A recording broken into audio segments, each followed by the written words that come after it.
وبركاته. إن الحمد لله نحمده ونستعينه ونستهديه ونستغفره ونعوذ بالله من شرور أنفسنا وسيئات أعمالنا.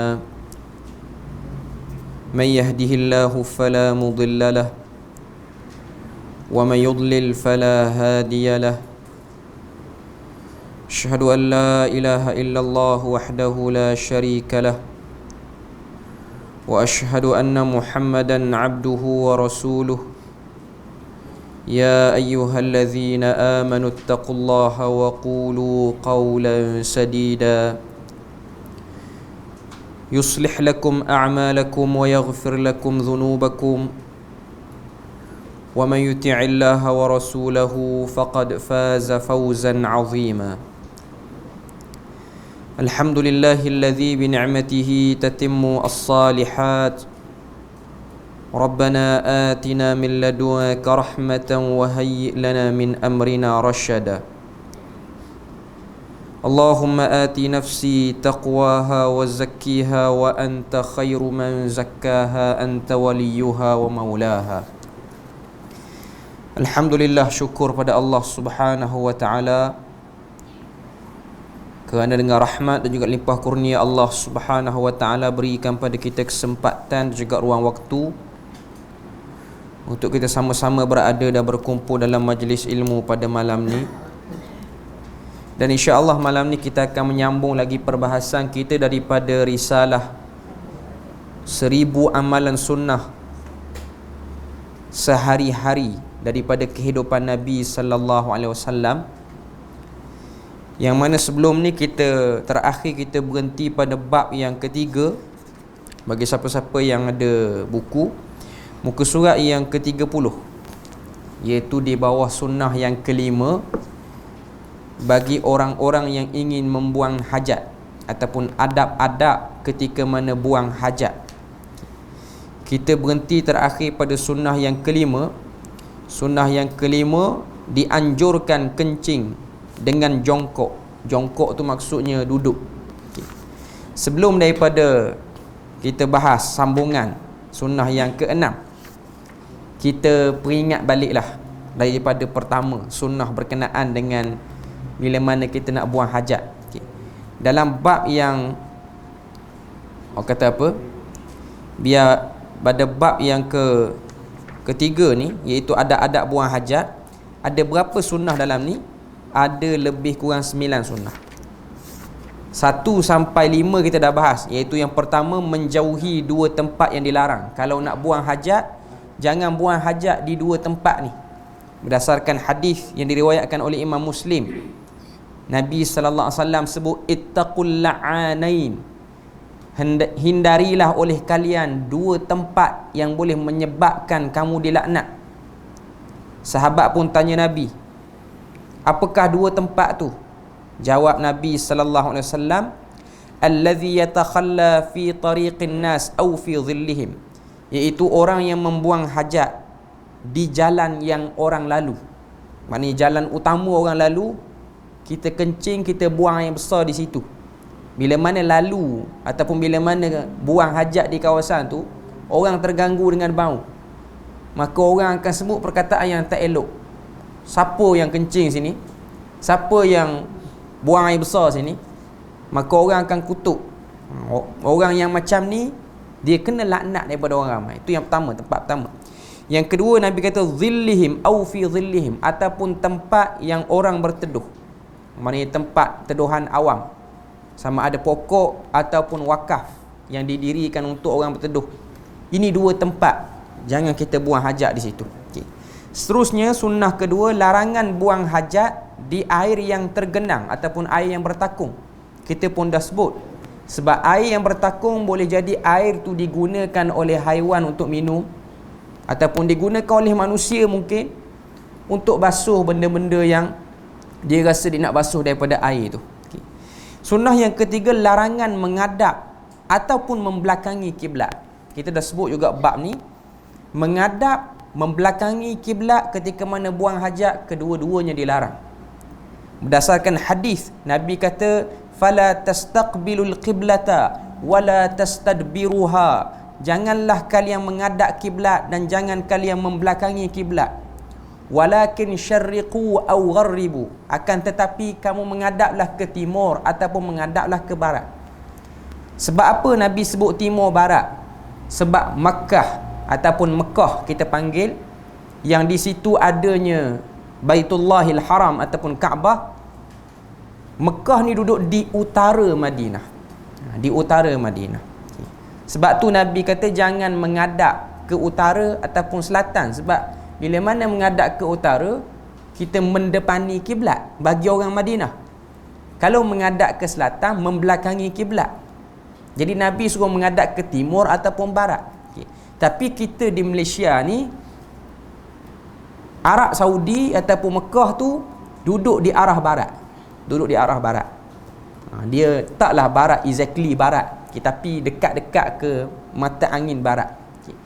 Jadi poin hadis Nabi kata jangan mendepani ataupun membelakangi. Jadi kalau kita di Malaysia ni, barat dan timur, kita akan mendepani dan membelakangi kiblat. Jadi kita kena utara dan selatan bila mana nak buang hajat. Tapi orang yang buat rumah dia tahu dah benda ni. Okay. Cuma nak beritahunya, hadis tu bukan maknanya kita kena menghadap ke timur dan barat di semua tempat atas muka dunia. Tengoklah kiblat tu menghadap ke mana. Di kita tempat kita Malaysia, kiblat tu ke arah timur. Di Madinah kiblat di arah utara. Tengok tempat mana, yang penting jangan mendepani dan juga jangan membelakangi. Okay. Itu sunnah yang ketiga. Sunnah yang keempat, menutup diri ketika buang hajat. Menutup diri ni maksudnya dalam hadis sebut ma bainal hadfu wa hayshi nakhl, Nabi kata, iaitu buang hajat di tempat yang tertutup, maknanya yang ada dinding, ataupun di belakang susunan batang tamar. Hayshi nakhl ni maksudnya di zaman Nabi ni, tempat orang buang hajat, orang tak ada tandas dalam rumah. Okay.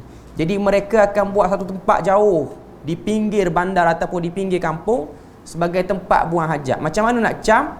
Tempat tu disusun batang tamar menjadi dinding. Macam sama ada bulat ke ataupun petak ke, tak kira lah. Maknanya semua orang Arab tahu itu tempat buang hajat. Macam buat satu tempat khusus, orang nampak batang tamar yang disusun, maknanya orang akan buang hajat di belakang tu. Poin je ialah jangan buang hajat secara terbuka.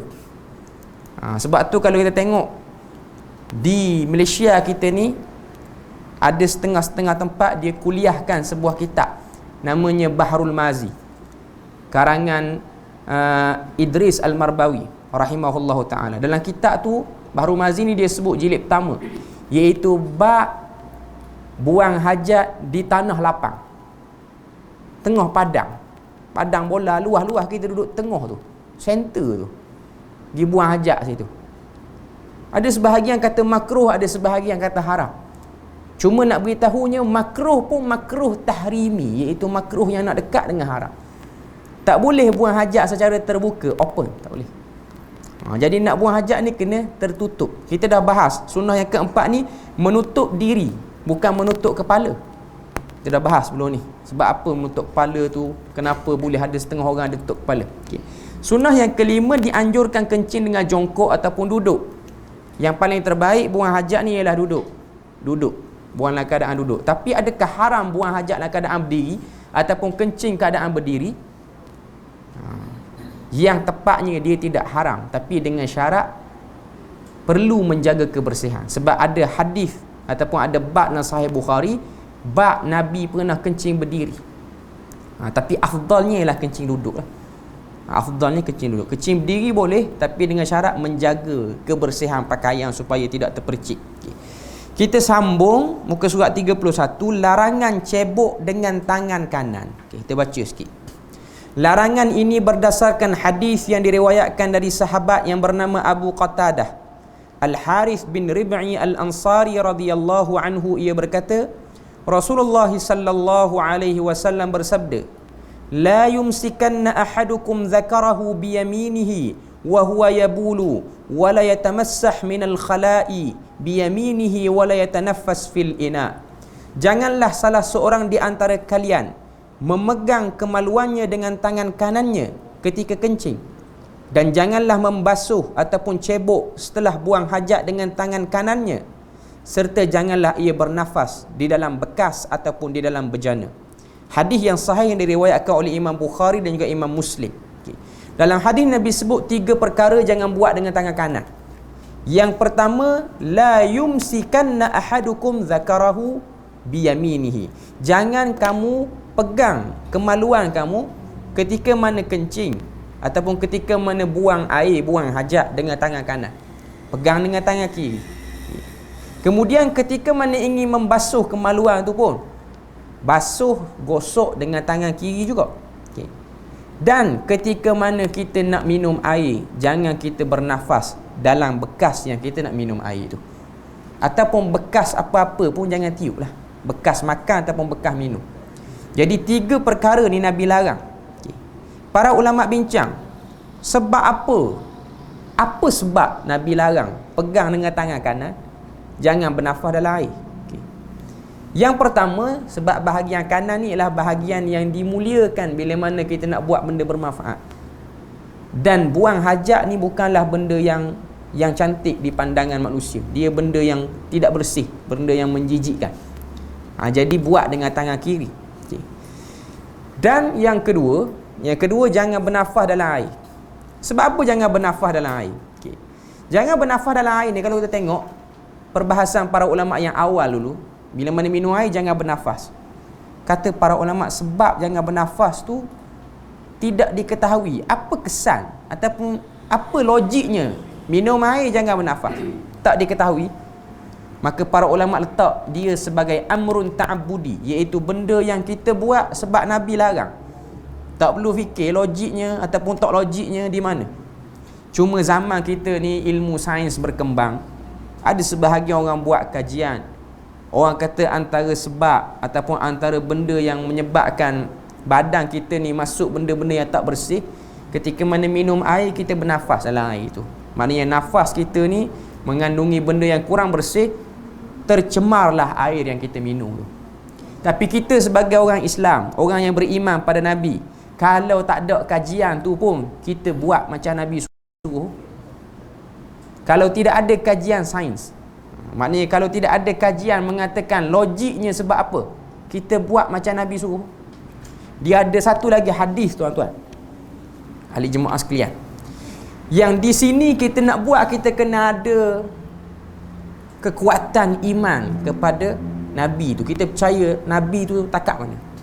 Iaitu hadis bila mana lalat masuk dalam bekas minuman kita ataupun makanan kita. Nabi sebut dalam hadis riwayat Imam Muslim, bila mana lalat hinggap, maka tekan lalat tu sampai ke dasar bekas minuman ataupun makanan, lalu buang lalat tu. Jangan buang makanan, buang minuman, buang lalat tu. Kita nak buat benda tu, tak semua orang boleh buat. Kalau lalat kecil tu okey lah sikit. Okay. Lalat besar, nak besar dengan sama clicking kita ni, masuk dalam bekas sup kita tekan. Nabi suruh tekan, tekan sampai ke dasar. Tekan tu maknanya tekan sekali dengan perut-perut lalat tu, confirm dah keluar jadi sebati dengan kuah sup kita. Lepas tu Nabi suruh makan macam biasa. Nabi suruh makan. Okay. Dia ada kajian terbaru. Cuma saya nak sebut sini, saya tak baca secara detail lah kajian tu apa benda disebut. Sebab Nabi sebut tidak diketahui di antara dua sayapnya yang mana satukah ubat, yang mana satukah racun. Nabi sebut. Okay. Cuma kalau orang boleh buat, kita boleh tabik lah pada dia. Memang betul-betul dia ikut exactly Nabi suruh macam tu. Cuma bukan mudah. Benda tu bukan mudah. Kalau lalat kecil okey, lalat besar, maka berperanglah kita dalam hati, nak tekan nak tekan. Ada setengah orang tukar makanan lain. Okay. Cuma nak beritahu pada kita, ini dia panggil amrun ta'abbudi. Nabi suruh buat, kita buat. Kita tak akan fikir logik tak logik. Sebab kaedah bila mana datang pada Nabi, semua benda tu betul, benda tu baik. Kalau datang pada orang lain, maka boleh ditimbang tara lagi. Betul ke tak betul, boleh ditimbang lagi. Okay.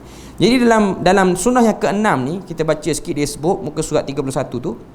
Imam An-Nawawi rahimahullah menjelaskan, para ulama telah sepakat tentang dilarangnya istinja ataupun cebok dengan menggunakan tangan kanan. Dan sebahagian besar dari para ulama berpendapat bahawa larangan tersebut hanya sebatas makruh dan sebagai adab, bukan haram secara mutlak. Macam saya sebut tadilah, maknanya ada para ulama menyebutkan benda tu haram, ada sebahagian kata menyebutkan benda tu atas dasar adab dan ianya makruh kalau orang tu buat. Tapi hakikatnya bila mana kita buat benda tu dengan tangan kanan, dia satu benda yang tidak elok di pandangan kita. Sebab tangan kanan ni tangan kita nak suap makanan ke mulut kita. Kita guna pula untuk istinja apa semua, jadi benda tu kurang baik lah, ataupun kurang elok. Sunnah yang ketujuh, istinja dengan air atau istijmar dengan batu kering. Muka surat 32. Hal ini berdasarkan hadis yang diriwayatkan dari sahabat Abu Hurairah radhiyallahu anhu. Ia berkata, saya pernah menyertai Nabi sallallahu alaihi wasallam saat beliau keluar untuk buang hajat, dan beliau sama sekali tidak menoleh. Saat aku mendekat, beliau pun bersabda, carikan untukku beberapa buah batu untuk istinja ataupun cebok atau yang serupa dengannya, dan jangan tulang atau kotoran haiwan yang telah kering. Maka aku pun membawakan beberapa buah batu dengan ujung kainku, lalu aku letakkan di sisi beliau, dan aku pun berpaling dari beliau. Setelah beliau selesai buang hajat, beliau pun membersihkan dengan batu-batu tersebut. Hadis yang sahih riwayat Imam Bukhari. Istinja dengan air atau istijmar. Istijmar ni maknanya kesat dengan benda-benda yang kesat. Kita istinja dengan benda-benda yang kesat. Zaman dulu batu, zaman kita ni banyak dah alat-alat lain. Tisu ada, tisu basah pun ada. Cuma para ulama dia bincang antara istijmar dengan basuh dengan air, mana lebih afdal? Lebih afdal basuh dengan air lah. Itu lebih yakin dan lebih bersih. Cuma ada sebahagian mengatakan yang terbaiknya ialah kita istijmar dulu baru basuh dengan air. Kesat dulu, lepas tu baru basuh dengan air. Itu sebaik-baik cara istinja. Kesat dengan tisu ke, dengan benda-benda kesat, lepas tu basuh pula dengan air. Itu paling suci, paling bersih, tahap paling tinggi. Lepas tu bila mana banding antara dua, kalau boleh buat dua-dua lah, boleh buat dua-dua, buat dua-dua. Lepas tu bila mana banding antara dua, antara kesat dengan basuh, basuh lebih afdal. Tapi kalau tidak ada apa-apa lagi, maka pilihan kita yang terakhir ialah kesat.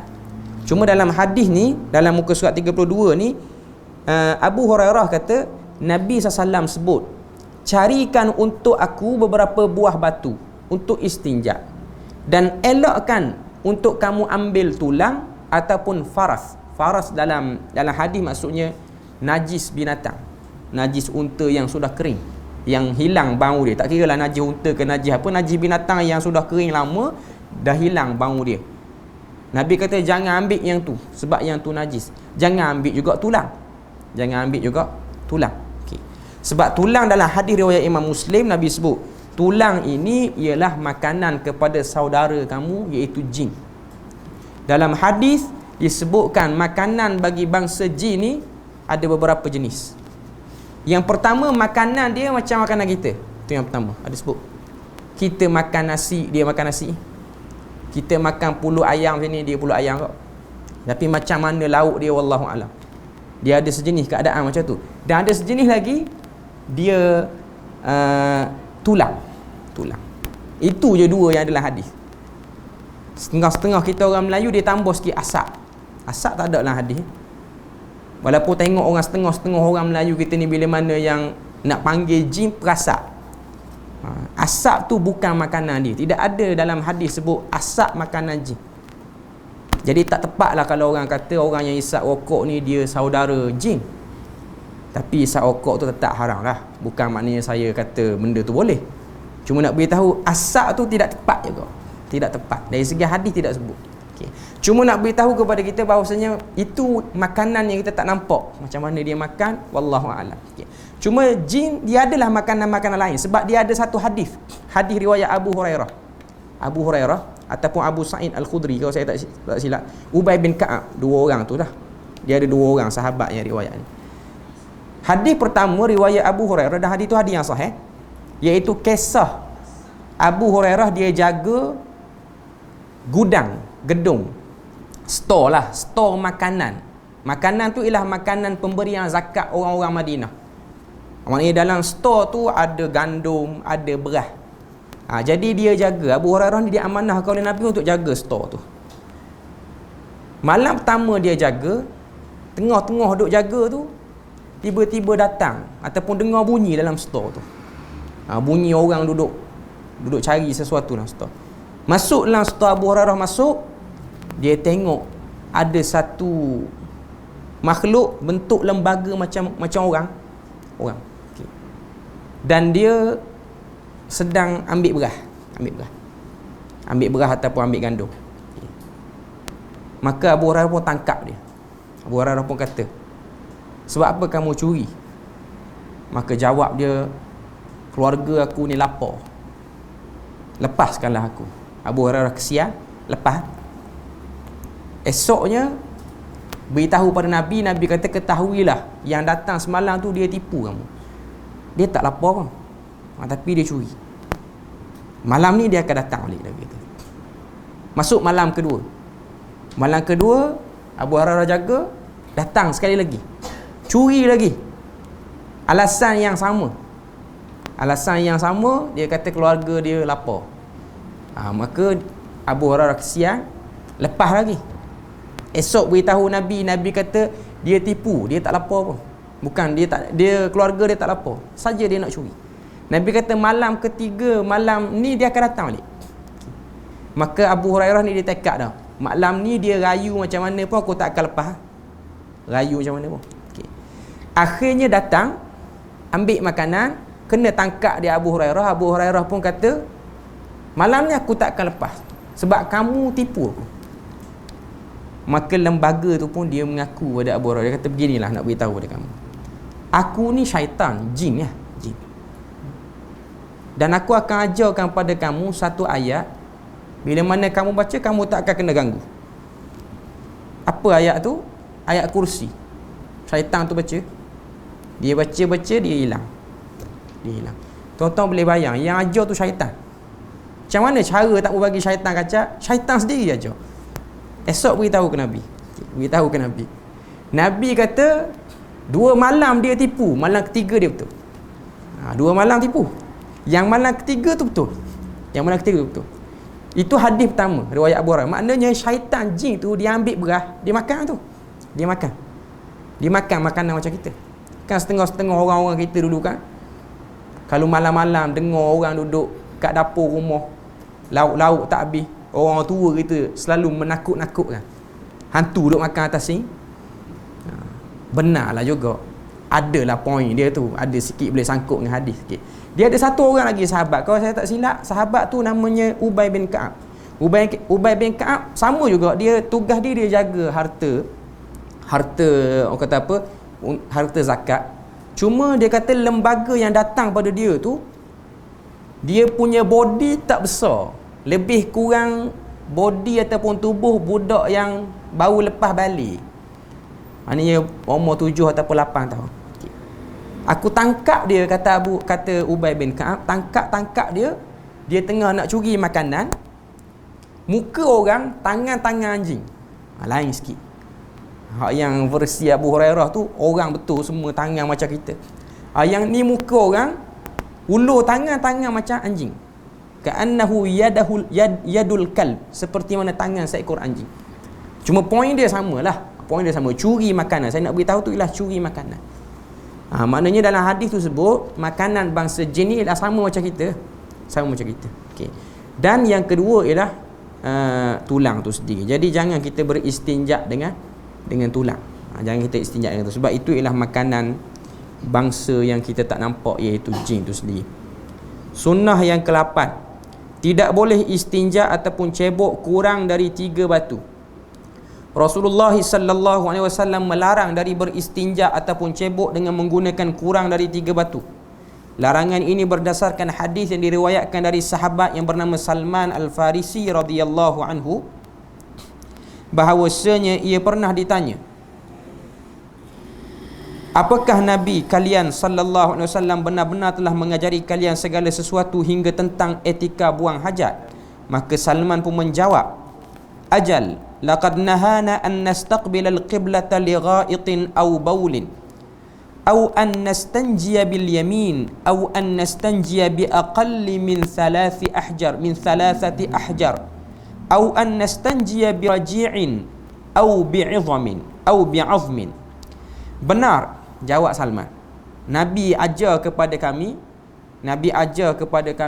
etika buang hajat. Okay.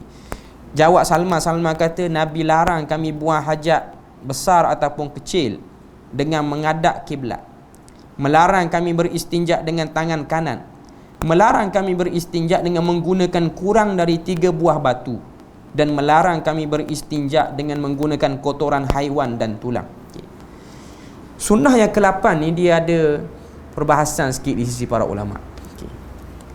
Hadis ni ada sebahagian faham larangan ni larangan yang berbentuk haram. Larangan yang berbentuk haram. Iaitu kalau kita nak istijmar, kesak, mesti kesak dengan 3 kali kesak. 3 kali kesak. Tak boleh kurang. Sebab Nabi sebut jangan kurang pada 3. Okay. Dan ada sebahagian ulama sebut, Nabi sebut 3 tu ialah nak beritahu bersihkan dengan sebersih-bersihnya. Kalau sekali dah bersih, cukup lah. Ada yang pandangan gitu. Ikut atas kita. Bagi saya sendiri, saya melihat pandangan kedua tu lebih tepat, iaitu kita ni istinja sampai kita rasa yakin ataupun bersih. Kalau kita baca kitab-kitab Jawi, antaranya Bidayatul Hidayah oleh Al-Imamul Ghazali, kitab ni setengah-setengah tempat banyaklah buat kuliah. Okay. Kitab ni ada tempat yang okey, ada tempat yang tak okey. Yang kurang okey tu ialah bab-bab berkenaan dengan doa. Terutamanya doa bila mana kita ambil wudu. Dalam kitab Bidayatul Hidayah tu, karangan Imam Ghazali, semua perbuatan wuduk tu, basuh tangan, berkomo-komo, masuk air dalam hidung, dia ada doa khusus. Yang tu tak diketahui daripada mana hadis. Basuh muka, ya Allah sinarilah wajahku, putihkanlah wajahku. Yang tu dia sebut dalam buku dia. Okay. Tapi dia juga ada sebut bab tentang bila mana kita buang hajat, macam mana nak bagi bersih. Basuh tu bila mana kita istinja tu bagi bersih.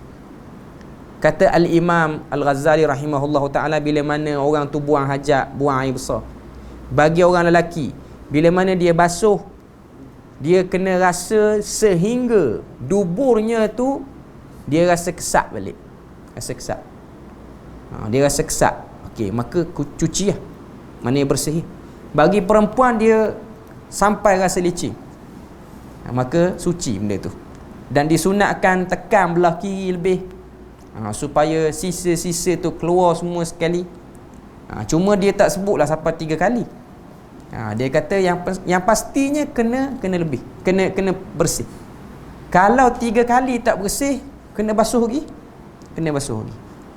Kalau sekali dah bersih ataupun 2 kali dah bersih, maka selesai. Poin dia ialah bersih. Okay. Boleh istinja lebih dari 3 batu. Dia letak sikit ta'liq sini, dia kata hal ini berdasarkan hadis yang diriwayatkan dari sahabat Jabir bin Abdullah radhiyallahu anhuma. Ia berkata Rasulullah sallallahu alaihi wasallam pernah bersabda, "Idza stajmara ahadukum falyutir." Apabila salah seorang di antara kalian beristijmar ataupun cebok dengan batu, hendaklah dengan bilangan ganjil. Maknanya boleh tambah. Dia macam orang mandi mayat juga tuan-tuan. Dalam hadis Nabi sebut mandi ni 3 kali mayat. Tapi kalau sekali kita dah rasa bersih, okey. Dia gini, kalau mandi mayat sekali, kita mandi sekali, kita rasa kurang bersih, kita kena mandi tambah lagi, biar jadi 3 kali basuhan.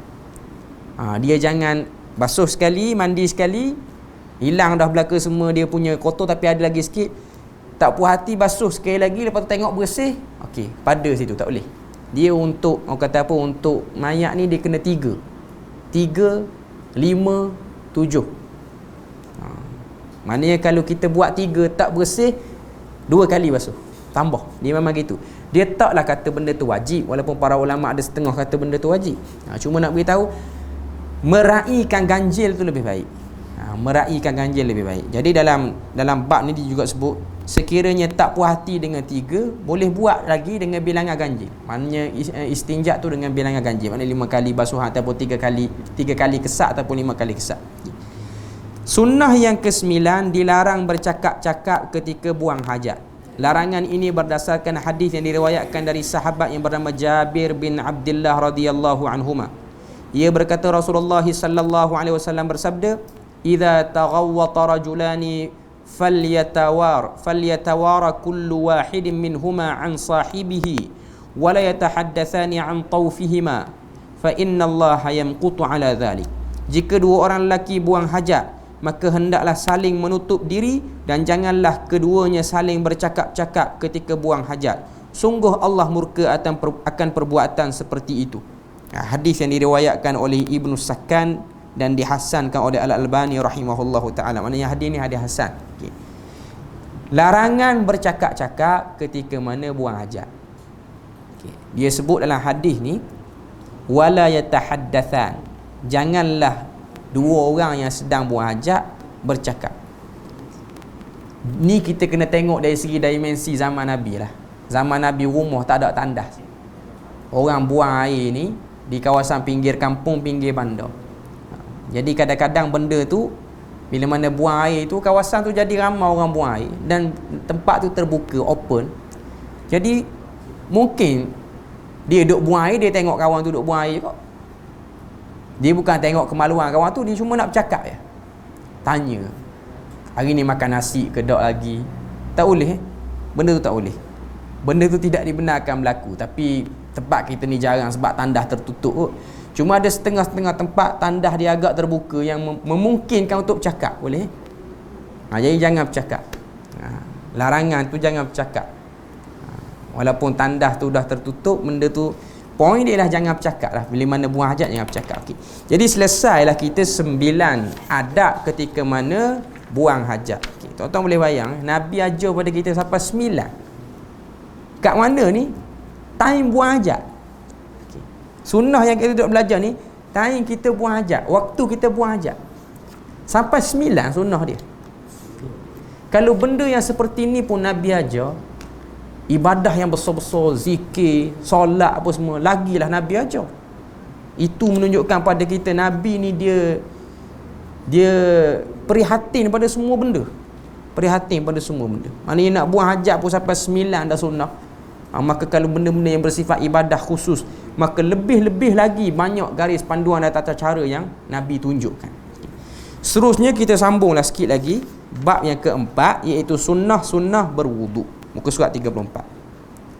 Sunnah-sunnah berwuduk dalam bab yang keempat ni ada berapa? Dia ada lebih kurang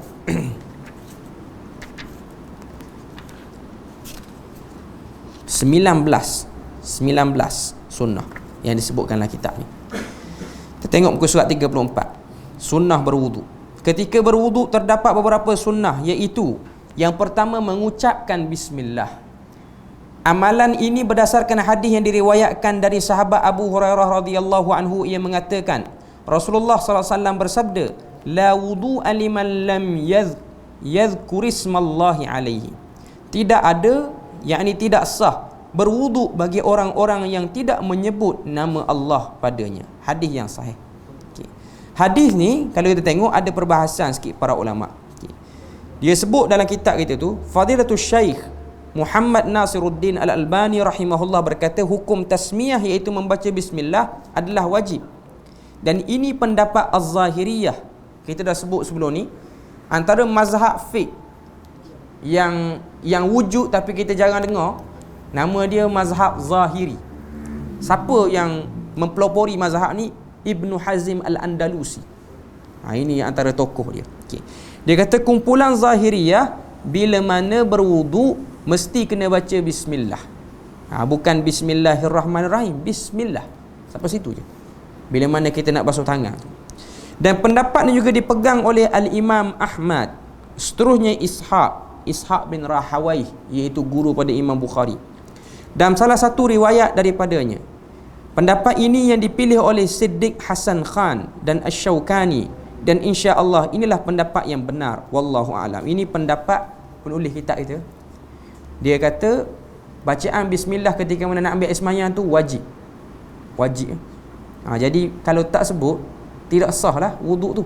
Ini pendapat dia. Okay. Tapi ada pendapat lain mengatakan ianya sunat dan masih sah orang yang berwuduk bila mana dia terlupa baca bismillah, wuduk dia sah.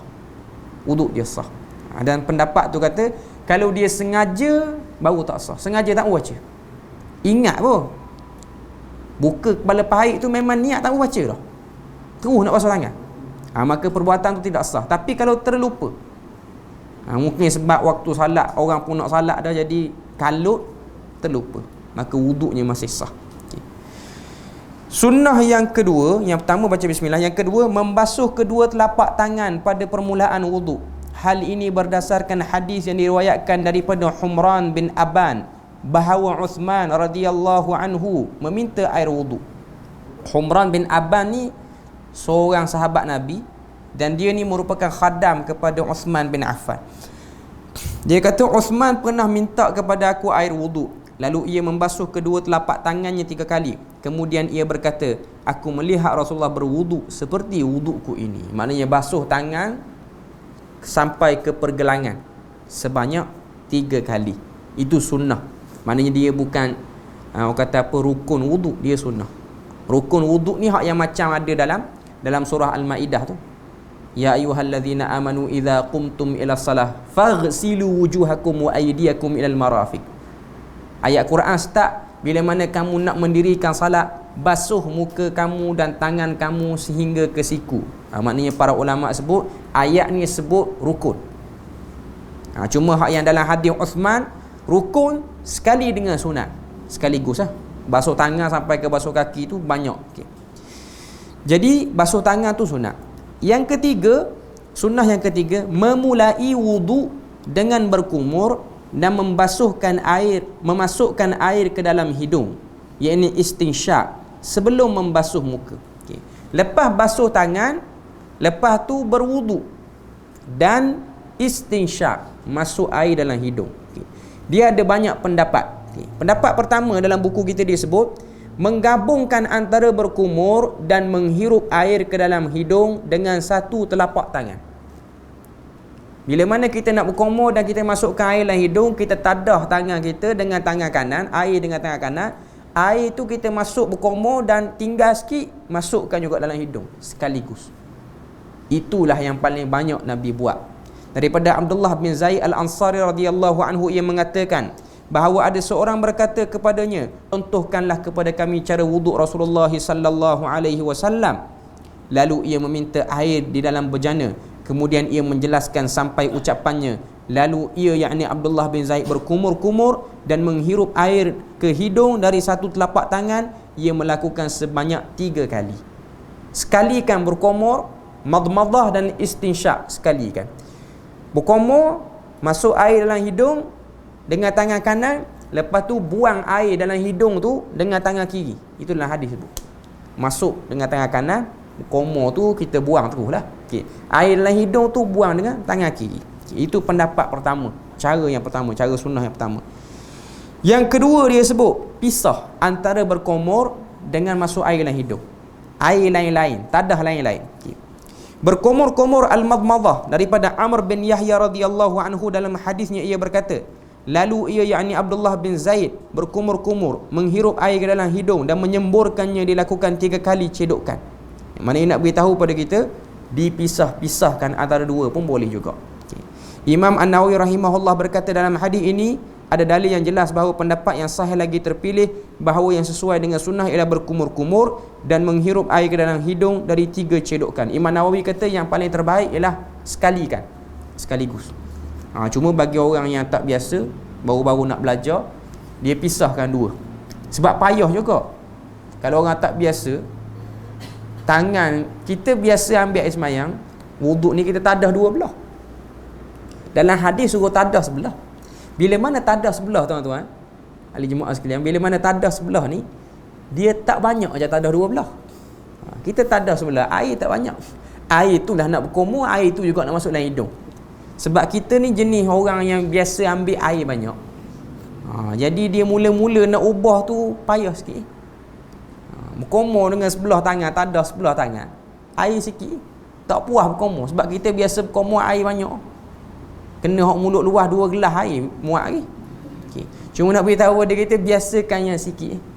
Dalam hadis sebut, Nabi SAW bila mana dia ni kata apa berwuduk, dia punya kata apa kuantiti wuduk tu maksima 500 ml maksima.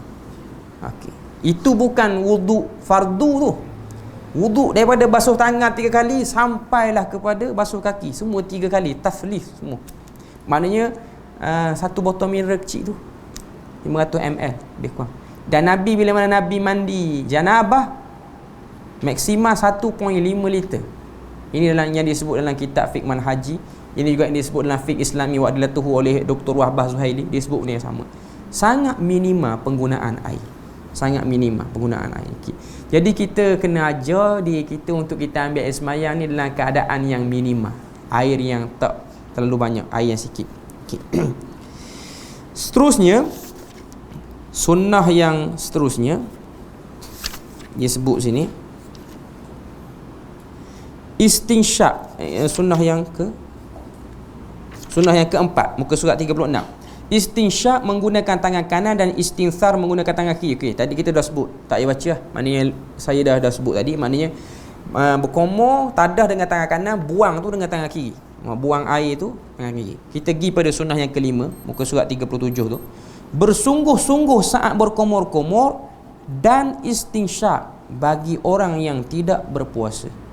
Dalam hadis sebut wabaligh fil madmadah wal istinsyak. Hadis yang diriwayatkan oleh Abu Daud dan hadis itu nilai sahih.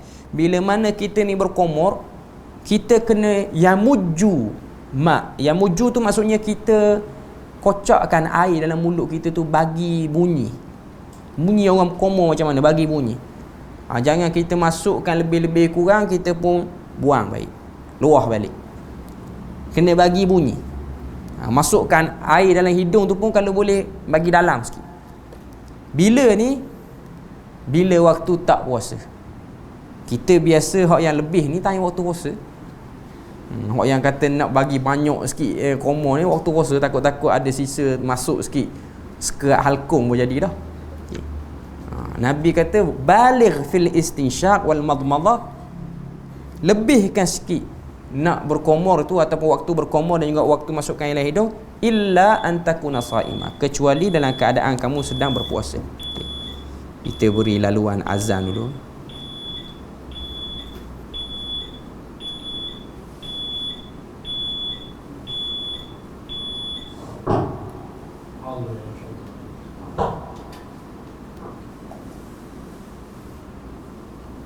Allahu Akbar. Allahu Akbar. Allahu Akbar. Allahu Akbar. Asyhadu an la ilaha illallah. Asyhadu an la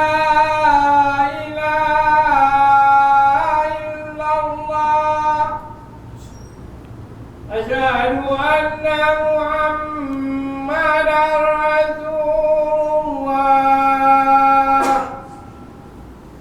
Asyhadu anna Muhammadar Rasulullah. Hayya 'alas salat.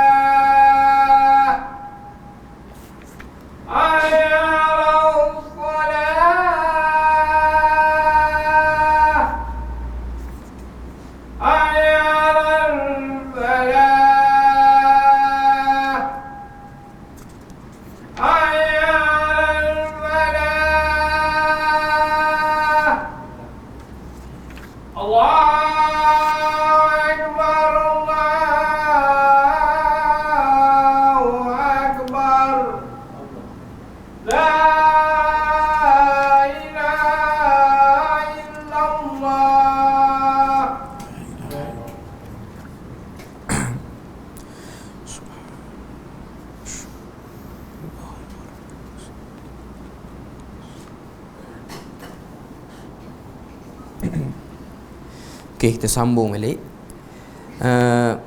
Bersungguh-sungguh saat berkumur, itu sunnah yang kelima. Sunnah yang keenam, muka surat 37 tu dia sebut berkumur-kumur dan beristinsyak dengan satu telapak tangan, dan tidak dipisahkan antara berkumur dengan istinsyak. Ni pun kita dah bahas. Tadah dengan satu telapak tangan dan tidak pisahkan antara berkumur dengan masukkan air dalam hidung. Okay, jadi tak payah baca panjang-panjang lah. Muka surat 38 dia sebut bersiwak yang dilakukan ketika berkumur-kumur. Okay. Amalan ini berdasarkan hadis yang diriwayatkan dari sahabat Abu Hurairah radhiyallahu anhu bahawa Rasulullah sallallahu alaihi wasallam bersabda, "Laula an asyqa ala ummati la amartuhum bisiwaki ma'a kulli wudu'in." Seandainya aku tidak takut akan memberatkan umatku, sungguh aku akan menyuruh mereka bersiwak setiap kali berwudu. Dekat mana tempat kita nak gosok gigi? Siwak ni maksudnya gosok gigi. Ialah ketika mana ambil air sembahyang ataupun wudu. Dekat mana time wuduk tu? Ketika mana sedang berkumur-kumur. Situlah tempat yang betul. Maknanya selesai berkumur-kumur ataupun sebelum berkumur-kumur. Ada sebahagian riwayat sebut berkumur-kumur kali pertama, lepas tu siwak, lepas tu berkumur kali kedua dan kali ketiga. Itu waktu berkumur-kumur. Itu waktu kita siwak yang betul. Maknanya tengah-tengah duduk berkumur dengan masuk air dalam hidung tu, situlah waktu kita siwak. Kita dah sebut sebelum ni, siwak ni bukan waktu duduk dalam saf nak akad takbir. Sebahagian orang dia ingat sunnah bersiwak setiap kali nak salat ialah waktunya ketika mana masuk dalam saf. Sebahagian orang duk buat. Bukan situ. Kita siwak kat mana? Ketika mana ambil wudu. Ketika mana ambil wudu. Dalam saf ni tak perlu dah siwak. Dalam saf ni kerja kita rapatkan saf. Cuma sebahagian orang dia terbiasa buat macam tu. Yang duk buat ni orang-orang alim juga yang duk buat sebenarnya. Okay. Jadi benda tu kita kena faham. Kaedah yang betulnya bukan seperti tu. Nabi kalau dia siwak ketika mana sedang berwuduk tu. Okay. Sunnah ke-8, membasuh muka disertai menyela-nyela janggut yang lebat. Membasuh muka maksudnya mengalirkan air ke atas kedua tangan. Batas wajah itu dari tempat tumbuhnya rambut di kepala, atas dahi ataupun kening, hingga tempat tumbuhnya janggut ataupun dagu. Sedang lebarnya dari pinggir telinga sampai pinggir telinga yang lainnya. Dan masuk pula sendi-sendi antara janggut dan telinga. Allah Azza wa Jalla berfirman, "Faghsilu wujuhakum." Maka basuhlah wajahmu, surah Al-Maidah. Juga berdasarkan hadis daripada Umran bin Abban tentang Uthman bin Affan radhiyallahu anhu yang mengajar sifat wuduk Nabi sallallahu alaihi wasallam, kemudian disebutkan summa ghasala wajhahu 3 marrat. Kemudian Uthman membasuh wajahnya sebanyak 3 kali. Sunnah yang ke-8 ni maksudnya takhlilul lihyah. Ketika mana basuh muka. Okey. Takhlilul lihyah maksudnya menyelati janggut. Menyelati janggut. Okey. Dia sebut dalam buku kita ni had ataupun sempadan muka dekat mana. Okey. Muka kita ni bermula kat mana? Kat mana yang kena air tu? Yang wajib kena air. Gigi rambut. Okey, bermula tempat keluar ni, rambut tumbuh mula-mula ni sini. Okey. Sampai ke bawah ni. Bawah ni. Lebih sikit pun tak apa. Kalau orang lelaki dekat dengan halkum dia pun tak apa.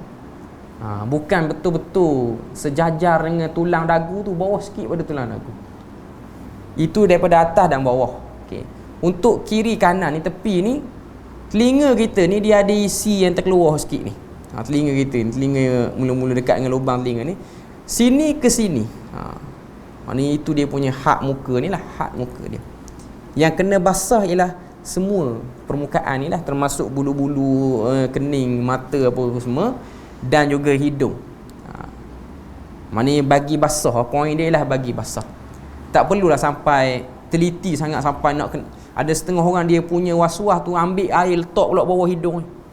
Nak bagi kena kulit hidung. Kena dah, confirm dah kena. Bila mana kita letak je air tu, confirm dah kena. Cuma nak beritahu, adalah setengah sahabat ni dia macam over sikit. Saya tak ingat sama ada Abdullah bin Mas'ud kot. Abdullah bin Mas'ud ni ataupun Abdullah bin Abbas. Rasanya Abdullah bin Mas'ud. Okay. Dia ni kalau berwuduk, dia basuh mata dia. Dia masukkan air sampai dalam kelopak mata. Bila mana dia dah tua, dia kena penyakit rabung. Sebab banyak sangat masuk air. Sebab apa rabung tu? Sebab air di Madinah ni tuan-tuan bukan air macam air pahit umur kita ni, air tapis. Air kotor tuan-tuan, air yang tadahan hujan, air sungai. Sebab tu dalam riwayat perang Uhud, Nabi bila mana perang Uhud, ketika mana Nabi tu jatuh dah. Mula-mula anak panah kena Mus'ab bin Umair. Mus'ab bin Umair pun tindan Nabi. Pada waktu tu orang kafir duk ingat Nabi yang kena panah. Sebab tu Abu Sufyan kata mata Muhammad, telah mati Muhammad. Sahabat pun tarik Nabi ke satu tempat. Pada waktu tu Nabi dah kena panah yang masuk dekat, orang kata apa, dekat baju perang Nabi tu. Maknanya yang menyebabkan patah gigi Nabi. Okay. Sahabat tarik Nabi ke satu tempat. Kalau kita tengok hari ni, tempat dia tu dekat dengan Jabal Rumah di Madinah. Jabal Rumah ni ialah tempat bukit pemanah tu. Okay. Dia macam kawasan bukit, lepas tu ada lorong-lorong yang kecil. Okay. Di situ, kawasan tu, dia ada satu tempat macam orang kata apa, takungan air. Air hujan ke, air yang turun daripada bukit ke, dia akan berhenti situ, bertakung situ. Jadi Ali bin Abi Talib ni, dia tengok Nabi tengah letih, dia pun ambil air tu nak beri ke Nabi, suruh Nabi minum. Nabi tolak, Nabi tak mau minum. Sebab Nabi kata air tu tak bersih. Air tu mungkin ada habuk ke, ada apa. Jadi itu sebab lah, antara sebab orang kata apa, Abdullah bin Mas'ud ni dia berwuduk sampai jadi rabun tu sebab air tu kurang bersih. Sebab air kurang bersih. Okay. Jadi nak beritahu pada kita, bagi orang yang ada jambang ataupun ada janggut, dia kena, orang kata apa, lalukanlah dia punya tangan tu dalam janggut dia. Orang-orang Melayu kita ni tak berapa nak ada ataupun tak lebat sangat. Asal-asal nampak basah tu okey. Okay. Janggut ni bila mana kita kata tebal, macam mana janggut tebal ni? Janggut tebal ni adalah janggut yang menghilangkan bentuk dagu. Orang tengok tu dagu tak nampak. Tu panggil tebal janggut. Macam saya ni dalam kamera tak nampak. Okey. Tak nampak pun memang kena zoom rapat baru nampak. Okey. Tak berapa nak ada sangat. Cuma nak beritahu bila mana sebut janggut tebal ni adalah janggut yang macam orang Arab lah. Orang Arab, orang Pakistan apa semua hilang. Nak dahsyat lagi ni, tengkuk ni hilang. Tak nampak. Tuan-tuan kalau buka YouTube tengok Dr. Syafiq Reza Basalamah daripada Indonesia. Dia orang Indonesia tapi saya ada tengok satu video dia kata dia tu keturunan Yaman dan juga keturunan Minangkabau. Orang Indonesia. Okay. Dia punya janggut tuan-tuan sampai hilang dia punya tengkuk tu. Itu memang tebal tu. Itu tebal. Orang yang macam tu bila mana ambil wuduk dia kena selati sikit. Orang dia kena lalukan sikit dalam janggut dia. Dalam janggut dia. Okay. Jadi itu ketika mana membasuh muka, iaitu takhlilul lihyah. Yang ke-9, kita ambil satu lagi yang ke-9, membasuh kedua tangan sampai siku. Siku adalah sendi tempat persambungan antara lengan bawah dengan lengan atas. Allah Ta'ala berfirman, wa aydiyakum ilal marafiq. Basuhlah kedua tanganmu sampai ke siku. Siku ni dekat mana? Siku ni bila mana kita belokkan tangan kita, kita rasa tajam. Itu siku lah. Maknanya hak air tu situ. Tapi para sahabat bila mana dia orang berwuduk, hadis riwayat Uthman, atas sikit. Kalau kita tengok Abu Hurairah, dia berwuduk sampai mana? Sampai sini, sampai kepala bahu. Sahabat ni dia suka lebih. Yang terbaik ni kita lebih lah sikit. Cuma hak yang paling kurang ialah dekat kawasan kita belokkan tu, kita rasa tulang yang tajam tu timbul. Situlah tempatnya dipanggil sebagai siku. Okay. Dalam hadis yang diriwayatkan oleh Uthman bin Affan, thumma ghasala yadahu al-yumna ila al-mirfaqi 3 marrat, thumma ghasala yadahu al-yusra mithla dhalik. Lalu ia yakni Uthman membasuh tangan kanannya sampai siku 3 kali, lantas membasuh tangan kirinya seperti itu juga. Dari sahabat Jabir bin Abdullah radhiyallahu anhuma, dia berkata, kana Rasulullah sallallahu alaihi wasallam idza tawaddaa adara al-ma' ala mirfaqaihi. Rasulullah SAW bila mana berwuduk, beliau mengedarkan air di atas kedua sikunya. Mengedarkan air ni maksud dia macam mana tuan-tuan? Kita ambil air semayang, kita basahkan tangan sampai ke siku, macam mana? Air tu lalu atas ni. Bila mana lalu sampai ke siku ni, kita pusing, biar yang bawah ni pun kena air juga. Sebab kita kena tahu basuh tangan. Quran sebut wa aydiyakum tu, wa aydiyakum ilal marafiq. Perkataan ataupun perintah yang kita kena buat ialah faghsilu. Faghsilu ni maksud dia apa? Basuh ni maksudnya kita nampak air tu mengalir atas lengan kita. Itu beza basuh dengan sapu. Sapu ni pegang rasa lembap, tak nampak pun air. Kira sapu tu. Okey. Basuh ni air tu boleh mengalir. Air tu kita nampak air duk mengalir apa semua, maka itu kita panggil basuh. Okey. Jadi kita berhenti situ je lah kot malam ni sampai sunnah yang ke-9. Minggu depan kita sambung sunnah yang ke-10. Dia nak tanya boleh? Bismillah. Bismillah, bukan bismillahirrahmanirrahim. Okey, niat. Niat kalau yang kita belajar, dia kena niat dekat basuh muka. Dekat basuh muka. Okey. Yang kita biasa belajarlah dalam mazhab. Okey. Sebenarnya niat tu kita boleh niat waktu nak basuh tangan tu niat dah. Bismillah tu pun niat dah. Sebab niat ni dia amal qalbi, dia perbuatan hati, jantung kita. Maknanya datang gerak hati tu, gigi dekat kepala paik. Masa sebut bismillah tu dah tahu dah kita ni memang nak wuduk. Dah ada niat tu. Dah ada niat. Okay. Cuma hak yang kita belajar tu lafaz niat. Lafaz niat. Hak yang kata nawaitul wudu ataupun nawaitu rafa'al hadatsil asghari, itu lafaz niat. Okay. Wajib tak sebut lafaz niat? Tak wajib. Wajib sebut pada siapa? Pada orang yang ada masalah untuk berniat saja. Kalau kita tengok orang mana kena lafaz niat? Ini disebut oleh ahli Imam An-Nawawi dalam kitab dia Majmu' Syarah Muhazzab, iaitu orang yang bila mana dia punya dia ada problem, dia nak niat tu problem. OKU bahagian niat dia panggil. Kurang upaya bahagian niat. Okay. Jadi kalau kita tak ada masalah nak niat, okey, memang kita pergi dekat kepala paik, mari masjid, pergi kat kepala paik tu memang tahu dah nak ambil wuduk. Dah ada niat tu. Dah ada niat. Kira dah ada niat. Tak wajib lafaz niat, tidak wajib. Lafaz niat ni wajib bagi orang yang ada problem untuk berniat. Maknanya dia ada something, ada gangguan kot. Nak niat pergi kat kepala paik, teringat nak mandi. Yang tu kena sebutlah. Nawaitul wuduk.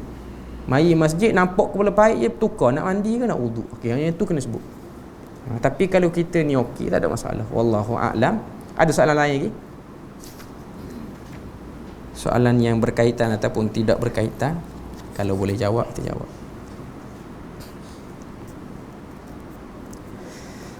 Tak ada Kalau tak ada, kita berpada situlah. Muka surat 40, sunnah yang akan datang kita bahas mengusap kepala. Jadi setakat tu saja perbahasan kita pada malam ni. Subhanakallahumma wa bihamdik, asyhadu an la ilaha illa anta wa astaghfiruka wa atubu ilaik. Wassalamualaikum warahmatullahi wabarakatuh.